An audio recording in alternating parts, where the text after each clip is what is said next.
Assalamualaikum warahmatullahi wabarakatuh. Di sini kita akan membahas tentang Karl Marx.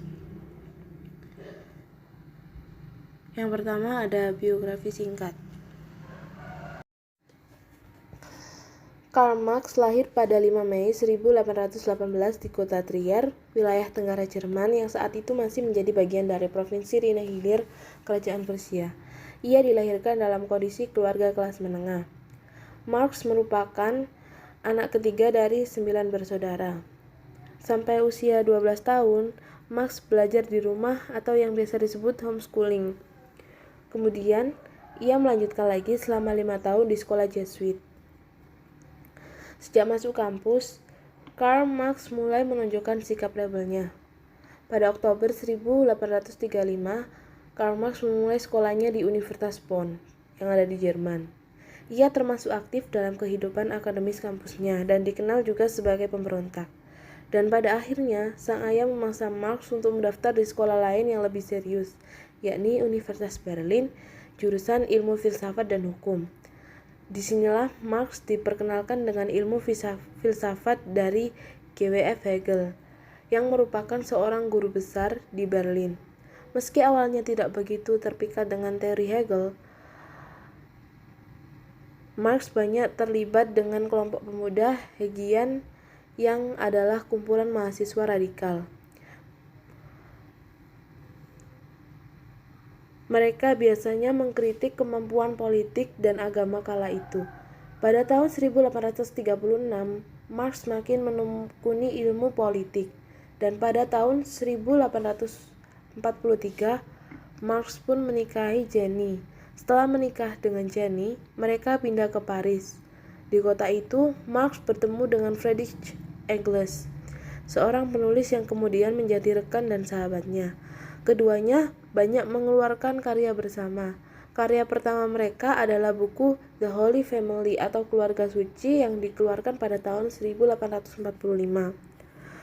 Marx pun meninggal di London pada 14 Maret 1883 karena penyakit radang selaput pada dada.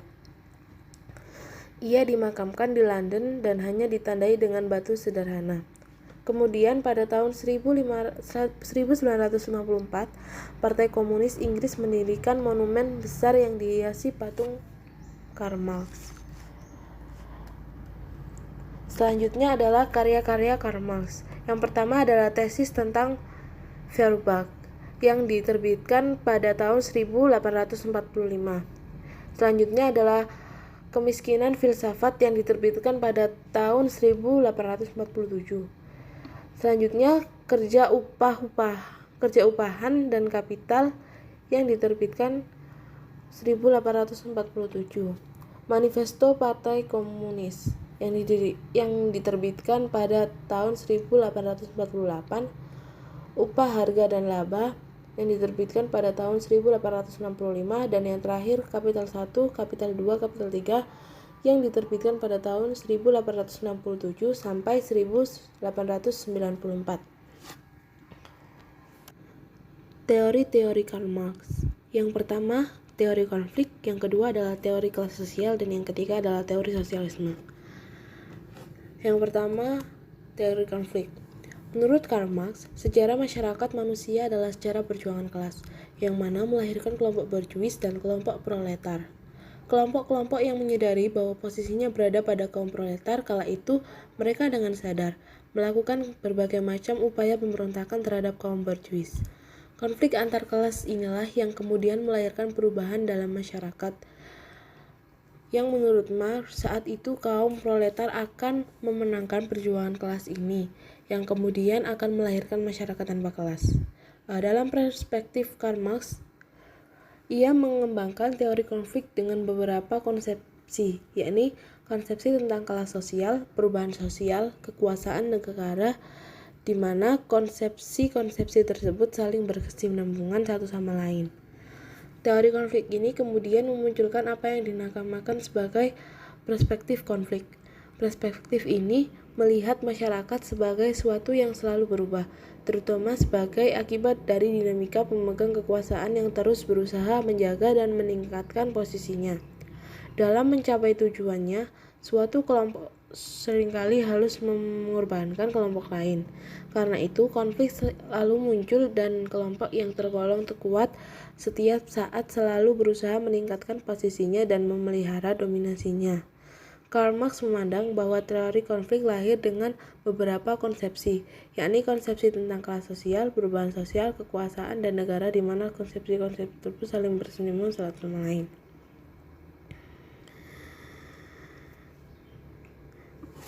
Yang kedua, teori kelas sosial.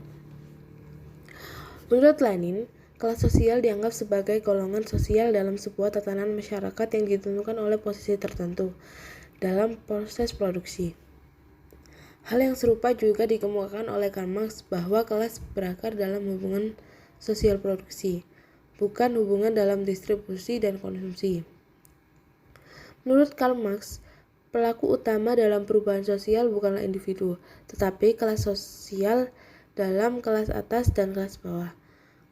Karl Marx membagi kelas sosial dalam 3 kelas, yakni kaum buruh, kaum pemilik modal, dan tuan tanah. Namun dalam masyarakat kapitalis, tuan tanah dimasukkan ke dalam kaum pemilik modal. Kaum pemilik modal atau kaum borjuis merupakan pemilik alat-alat produksi, membeli dan mengeksploitasi tenaga kerja serta menggunakan nilai surplus atau nilai lebih dari pekerja untuk mengakumulasikan atau memperluas modal mereka. Buruh atau kaum proletariat merupakan tenaga kerja yang hanya memiliki kemampuan untuk bekerja dengan tangan dan pikiran mereka. Para pekerja ini harus mencari penghasilan kepada pemilik modal.